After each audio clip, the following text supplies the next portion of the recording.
Welcome to the Secrets to Mindful Health, where we explore the hidden truths of wellness in all its forms. From physical and mental health to spirituality, join me, your host, Beth Warren, at Nourished by Beth on Instagram and TikTok, registered dietitian for over a decade, and single mom of 6, as I share my personal journey overcoming challenges towards self-love and wellness. Together with my guests, we will inspire and motivate you to prioritize your well-being and create a life of balance and fulfillment. Let's embark on a transformative journey towards a healthier, happier you. I'm glad you're here. In this episode, Reclaiming Your Unicorn Space, a journey to empowerment and self-care, we will explore how to spearhead important conversations about fair play in the home, create your own unicorn space, and support moms and caregivers in reclaiming their best selves. I'm joined by Eve Rodsky, who transformed a, quote, blueberries breakdown into a catalyst for social change when she applied her Harvard-trained background in organizational management to ask the simple yet profound question: what would happen if we treated our homes as our most important organizations? Her New York Times bestselling book and Reese's Book Club pick, Fair Play, a gamified life management system that helps partners rebalance their domestic workload and reimagine their relationship, has elevated the cultural conversation about the value of unpaid labor and care. In her highly anticipated follow-up, Find Your Unicorn Space, Reclaim Your Creative Life in a Too Busy World, Rodsky explores the cross-section between the science of creativity, productivity, and resilience. Described as the antidote to physical, mental, and emotional burnout, Rodsky aims to inspire a new narrative around the equality of time and the individual right to personal time choice that influences sustainability and lasting change on a policy level. Rodsky was born and raised by a single mom in New York City and now lives in LA with her husband Seth and their 3 children, and she's also my cousin. Yeah. Learn more Learn more about Fair Play and Unicorn Space at fairplaylife.com or follow her on Instagram at Eve Rodsky and at fairplaylife. Welcome, Eve. Oh my God. Thank you for reading that whole mouthful. You're amazing. And I'm so glad we're doing this. Not only you, one of my favorite relatives, but I've loved the movement you've created in terms of holistic living. And I'm just so proud of you. Oh, thank you. I mean, isn't it cool how it kind of merged with what you turned into? Yeah. And that's what I wanted to start off with is, where did this all come from, being a lawyer, Harvard graduate, into and it's sort of sad to say, developing this groundbreaking realization about fair play in the home. Well, such a great question. You mentioned the blueberries breakdown, but Beth, as you know, because you know me personally, this all started from a text that Seth sent me in 2011. So I've been doing this a long time now. And that text said, "I'm surprised you didn't get blueberries." But what I think is important for your listeners to understand about that text was the context in which it was received by me, because it wasn't just a grocery comment. What it was if you can help me picture the scene, in 2011 when I received the "I'm surprised you didn't get blueberries" text, I was racing to pick up my son, who was a toddler, at a toddler transition program that lasts in America. Those programs last like 7 minutes. I was trying to start my own business because I had been recently I had opted out. I'll just say I was opted out of the workforce, sort of pushed out of the corporate workforce for asking for accommodations like breastfeeding and a pumping room, as you've talked about before on your show, how hard it is for working mothers. And so that was the context. I had started my own company. I had a contract in my lap that I was trying to mark up. I was racing to get my kid. I had gifts for a newborn baby to return in the backseat of my car. And so it is a breast pump, probably, I remember sort of a breast pump, I think, on the passenger seat of the car or on the floor. And in the midst of that chaos, Seth sends me this text. And Beth, what I remember about that day, because it's one of those core memories, I guess they call it from Inside Out, sadness, a blue core memory, according, I think, from Pixar would say. But I remember of that day was just sobbing in my car. And in LA, we don't take traffic lightly. So for me to pull over and not be on time to pick up my toddler, things must have been really, really bad. And they were. And the things I was thinking as I was crying on that side of the road were, how did I become the default gray version, or I call it the she fault, for literally every single household and domestic task for my family? and especially the cognitive labor, the thinking about everything, not just the doing. And Mm, on top of it, um, how how was I going to get out of this? right. You know, at that point, I just felt like this was unsustainable for me. And that realization was incredibly scary because it meant either I was going to recreate what my mother did, which was basically, you know, she got her groove back by court ordered custody by Mhm. having, you know, some time back for herself. Or I was going to have very, very serious conversations with Seth that I wasn't ready to have. And that is the context in which I started to put my research hat on because I'm a lawyer and a researcher by nature and start to understand what was happening to me. And it turns out, the spoiler alert, it wasn't just me, that this Mm. is the same shit, different decade. That what has been happening to me has been happening to women since the Industrial Revolution. And I just wanted people to know that they weren't alone. I think that's so you said so much in that, and one is that women feel like they're alone. Isn't that crazy how we feel like we're alone in this, Yeah. and your relationship with your spouses and your kids is unique in that nature? Well, I love that question. I mean, I love that comment because that's intentional, Beth. Because what Mm, I've learned is that this system doesn't happen by accident. Women doing the unpaid labor of society while also being expected to contribute money is not empowerment, right? It's exploitation. And I found that out in 2011 that people had been talking about this. In fact, we had a name for it, Beth. It had been called the second shift in the 90s, where this sociologist warned us mm. that, you know, if we enter marriages and we don't figure this out, we're going to have a lot of resentment, you know, as women, and we're going to get sick physically and mentally. It's been called the mental load. It's been called emotional labor. But I want to tell you that the term I love the most is, and I found it, it was in a 1986 article. So back to the same shit, different decade, where there was a woman named Arlene Kaplan Daniels, a sociologist who's now dead, but she argued that invisible work is the best way to call women's work because if you don't make it visible, then women still have to do it, and it won't be valued, which is Mm. what we want. Because if we paid women for the invisible work that they did, even if you did it minimum wage, not even the opportunity cost of what an hour of, say, being a lawyer is, or an hour of, you know, consulting for you is.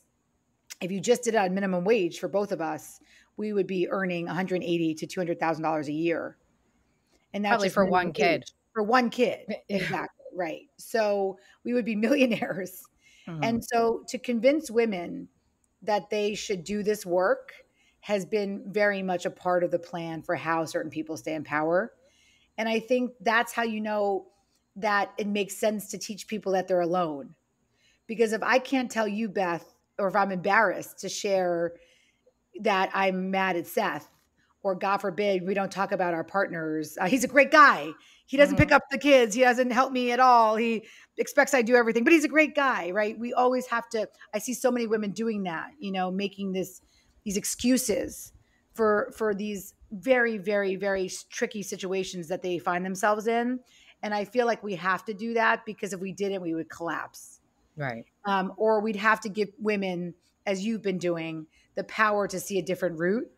And Beth, that's why I think you've become one of my favorite relatives because you give people a narrative and a path that doesn't look necessarily the way that maybe you were supposed to design your life. And you tell people it's okay.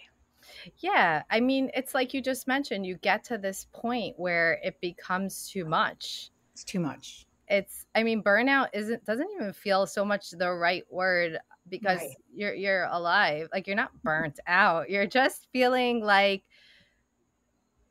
is it it's surreal a little. It's absolutely. It's almost like modern art. You know, you feel I feel like exactly. Burnout, even though I use that word because people understand what it is, I think it's more like if you look at a Picasso painting of a woman and you're expecting to see like someone that looks like Mona Lisa or normal, and then you see she's just like pieces of like triangles and squares. Like, Yeah. it's like surreal that you almost have to laugh. I think that's what they say in Yiddish, right? Like crying through yashigas or something. Like basically, I feel like it's a very Jewish thing to say we like cry through tears, Mm-hmm. but it doesn't have to be that way. Right. There is a different narrative, and really the fair play and unicorn space movement.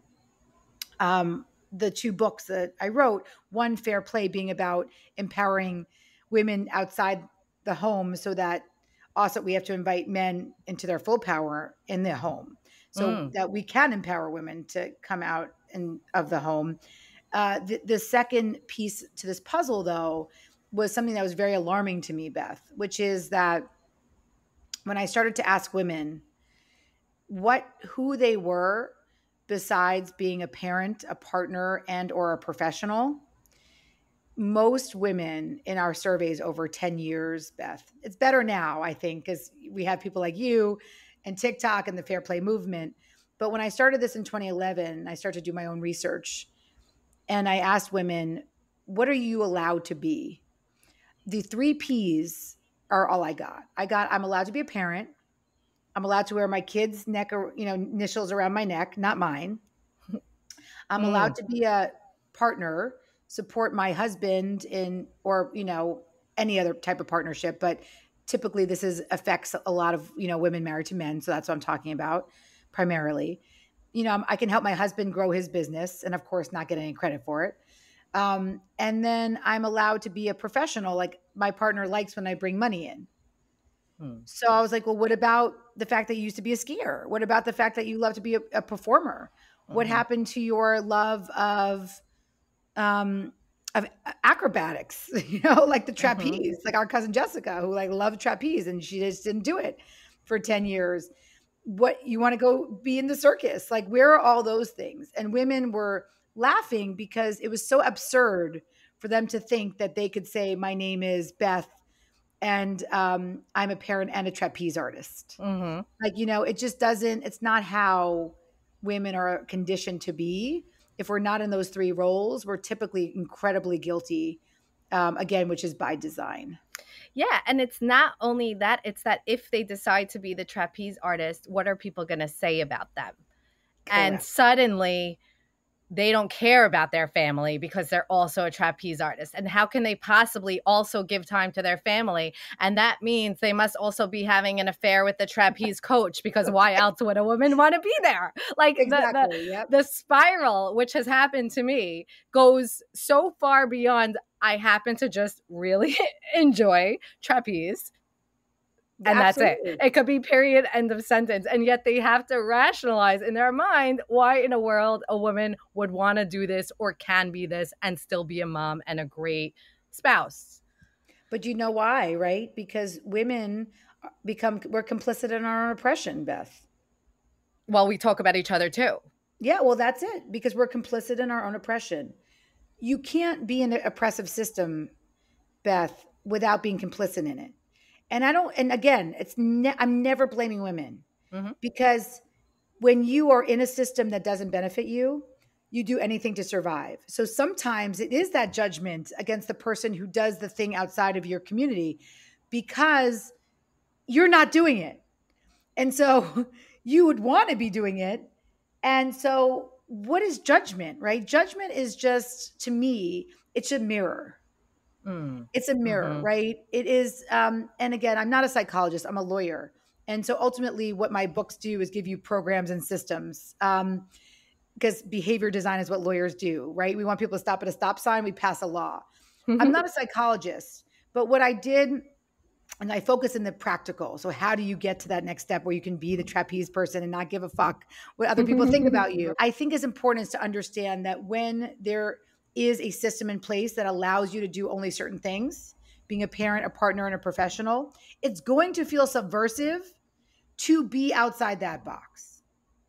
So let's even talk about your love of boxing, or what I've seen you, and I love watching your content when you're boxing.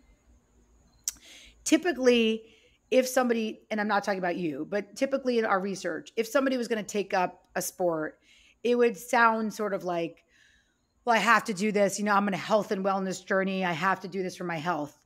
again, where I would rather hear people, even if that's the why you're doing it, I'd rather hear people say, I'm boxing, end of sentence. I don't need Yeah, to know your why.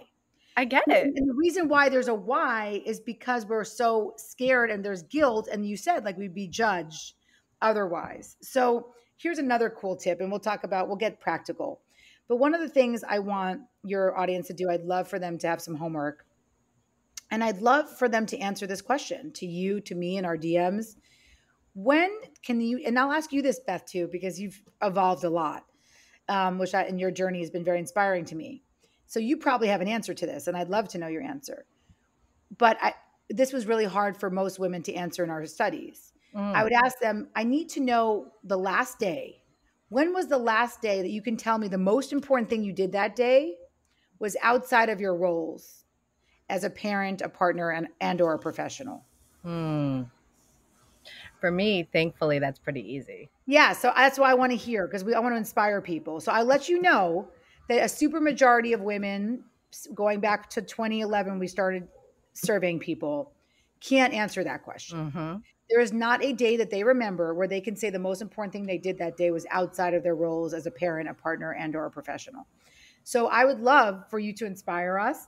And then I'll tell you one of mine too. But can you give me a day where the most important thing you did that day was outside of those three P's? I think the clarification though is I can't really ever take a full day, but I take time in my day Yeah, very yeah, okay. intentionally. No, but it's the Yeah. most important thing of the day where you're like, this was the most important thing I did that day. It could be 10 minutes. Oh, yeah. And everything, let's say, led up to it is I joined 2 softball leagues this summer. Oh my God. And not just one, but 2. So maybe one we could rationalize, like, oh, you could kind of stick that into your schedule. But the second one that they actually drafted me without asking to the more competitive league this year. And I said, how could I say no? I'm turning 40. I'm going to do this for as long as I can. And I was stressing over it majorly. And I said, you know what? I need to do this for myself. It's a big birthday year. I'm going to do it. Anyway, so Sunday night, even I had an all-star game. I was asked to the all-stars. And Oh my my son, God. yes, How do and I not know this? oh, I post a little bit. I tried All to right, do yes, this yes. like TikTok trend with posting some softball, Yeah, I but need to get better on TikTok. You need to help me with that. yeah, I will.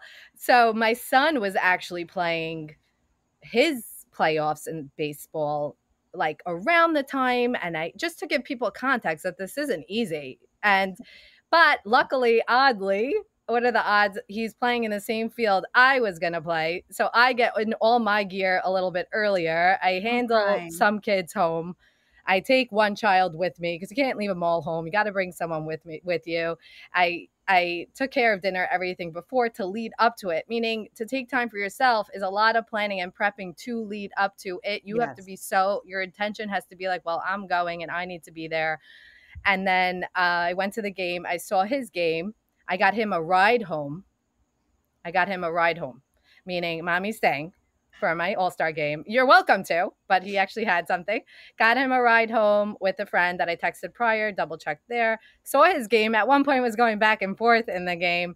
And he was great. He was fine. He saw it. And then I played the all-star game and my daughter came with me, and then we went home late.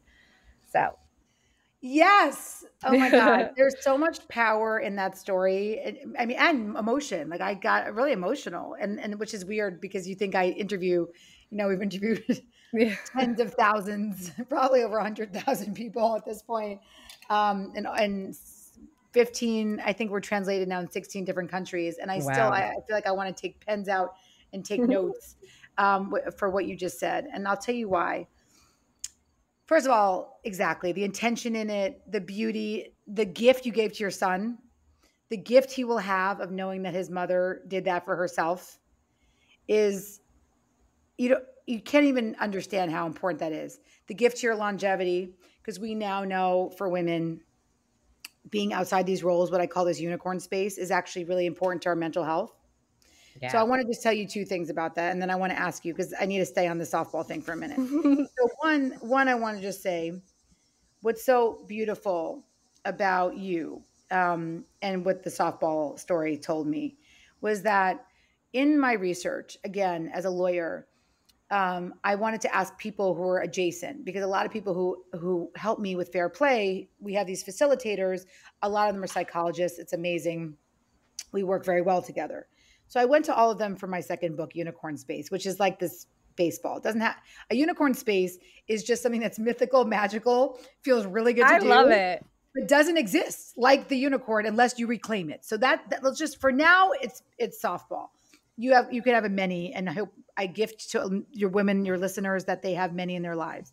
But for the thing that I think struck me the most in my research was that I found out what true mental health is. I asked enough people and they came up with the same answer, which is mental health is not happiness. What mental health is having appropriate emotions at the appropriate time, yet having the ability and strength to weather it. So I know, and we know that the ability and strength for you to weather your appropriate emotions, whether they're rage, anger, stress, as a mother of 6 kids, will be better weathered because you have softball in your life. It's just hands down. So to weather the storms of life, which is mental health, we have to have things to cope. If you don't have softball and unicorn space, then people are going to be coming to you for your other career. Because what we usually cope with are hedonic pursuits, emotional eating, emotional drinking, edibles, drug use, binge watching television.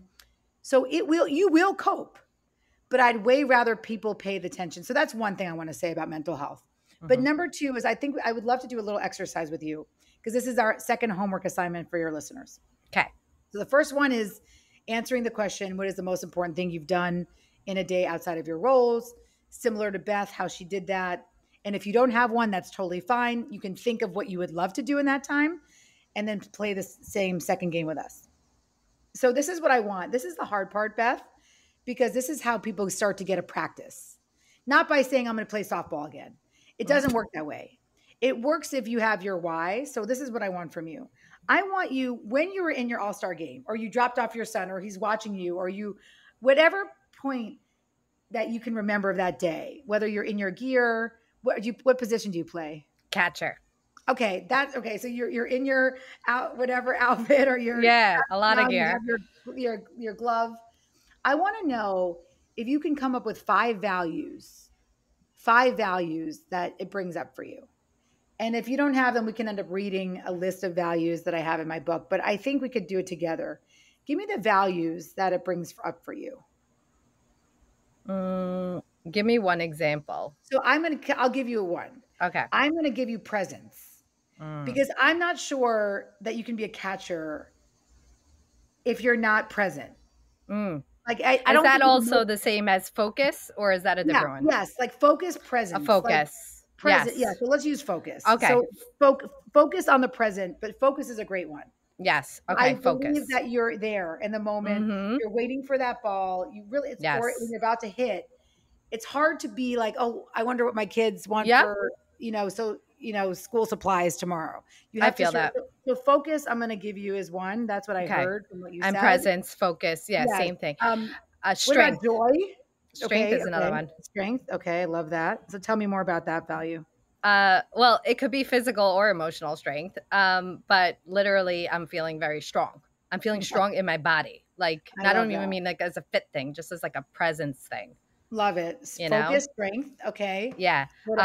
Empowerment, because I feel like a beast. Okay. Tell me more about that.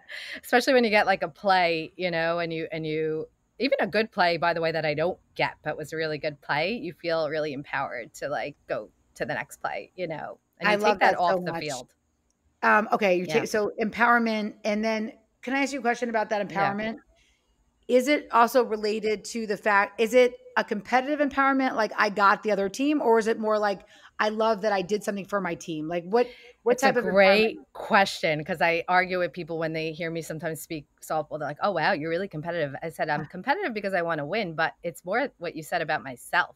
Like I'm empowered for myself and my team versus, I want to beat the other person. It's less about the other people. Yes. Because I want them to win too in the back of my mind.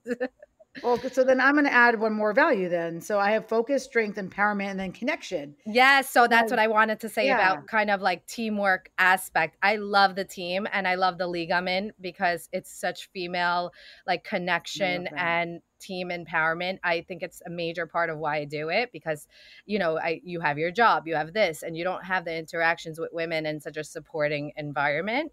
Oh So my you get God. all these values in that supportive network of Okay, teamwork. done. So we got 5. So we have Oh wow, focus. I could have kept going, Eve. I love it. We have focus, strength, empowerment, connection, and support. Oh, and that made So me feel so good. I love these values for you so much, and I'll tell you why. Because even as wonderful as you are, I bet you if I just asked you before we started this podcast, like, what are your values? Just knowing how great of a parent you are, and makes me tear up because you're a wonderful mother. I Mm. bet you maybe would have started with like family, friends, because I'm your family, Mhm. love, whatever. I mean, not Yeah, that like those I'm a are good friend. friendship. Yeah, not Yeah. that those are, again, I call them sort of the boring values because we all want them. Like, God willing, we all have those things we need. But I think it's better, and it's hard for us because we're sort of conditioned into those role values, the friendship, the love, the family, the sort of the obligation values, that it's sometimes hard to find our actual values. So sometimes if you back into it by the starting with the activity, I actually think this menu is a lot of the things you do in your life. So what I would Mm. say to you is that I'd love for this to be your checklist for the month, or at least for the next 6 months, and then you can switch your values up. It doesn't have to be static. But I'd love for you to ask yourself, say on Shabbat or whatever, a time when you have some time to focus, you can say to yourself, Beth, did I get to really focus this week? Did I feel like present in my body this week? Mm. Did I get a chance to feel strong this week? Did I get a chance to feel empowered this week?